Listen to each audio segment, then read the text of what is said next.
Welcome to Winging It. We are looking at deck upgrading in Arkham Horror, the card game today. This is my Tommy and Luke campaign, or the Tommy and Luke half of the Dream Eaters campaign, the Dream Quest, going into the second scenario. And normally this would be the search for Kadaf. We have 13 XP to spend. However, I'm going to spend 3 of those XP to go do the Hotel Excelsior because A, it's a really cool and fun scenario to insert in, and B, Tommy would really like to get the ally from that, would just be an excellent addition to his deck. So we have 10 XP to spend for each of these investigators. Let's take a look at what I'm getting for Tommy. A huge early upgrade for any Guardian is going to be Stick to the Plan, which is a level 3, but it's exceptional, so it costs 6 XP. It's a permanent. It lets you put 3 cards on it that you can play once per round. Taking them off and playing them as if they were in your hand. They can be tactic or supply. So this is just great for the setup. A good target for this is going to be, for 1 XP, we can put Ever Vigilant.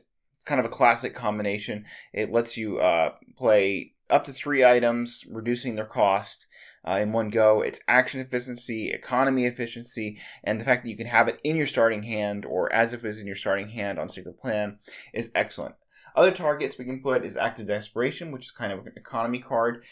Emergency Cash, On the Hunt, except that I'm taking that out of my deck. So for now, that's going to kind of be my targets are going to be Ever Vigilant, Emergency Cash, and Active Desperation. So that is 7 of my 10 XP that I'm spending. And the other 3 XP it's kind of obvious that we are going to take Charisma because Tommy will like to have multiple allies out at once for his soaks and all that kind of stuff. Plus, he also picked up Randolph Carter from the last scenario, who is cool. He gives him fight and agility. He also gets card draw when you draw the tablet tokens. And of course, he's a 3/2 soak, so good card for Tommy. So anyway, we're going to be loading up on allies, especially if we do well in Hotel Excelsior.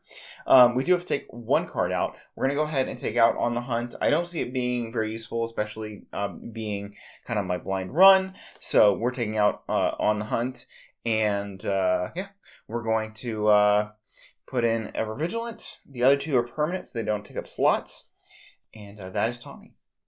So let's go take a look at Luke.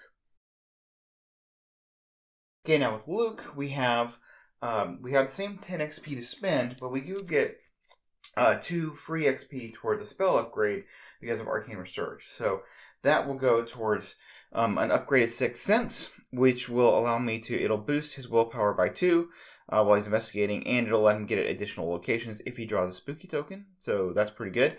So we'll replace 1 Sixth Sense with that. And then we'll go ahead and spend another 4. That's 2 XP because we get the discount. We'll spend another full-on 4 XP to get 2 of those. So now we have both upgraded Sixth Sense.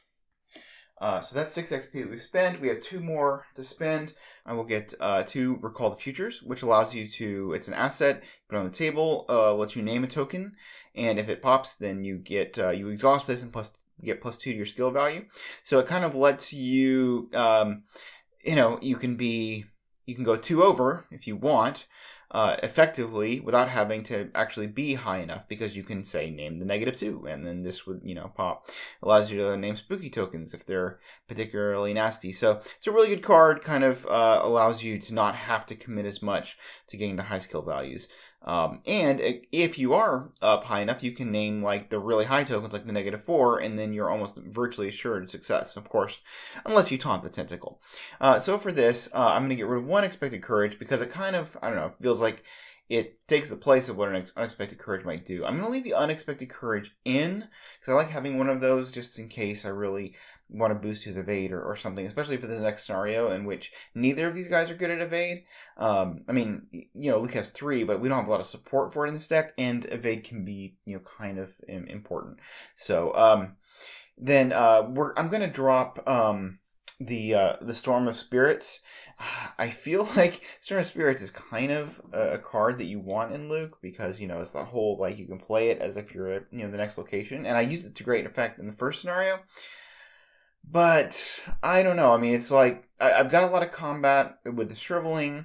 I do have one storm of spirits. It does feel like it's like kind of like a one-time scenario effect, and Tommy's got the fighting kind of locked down. So I just don't know that I need it.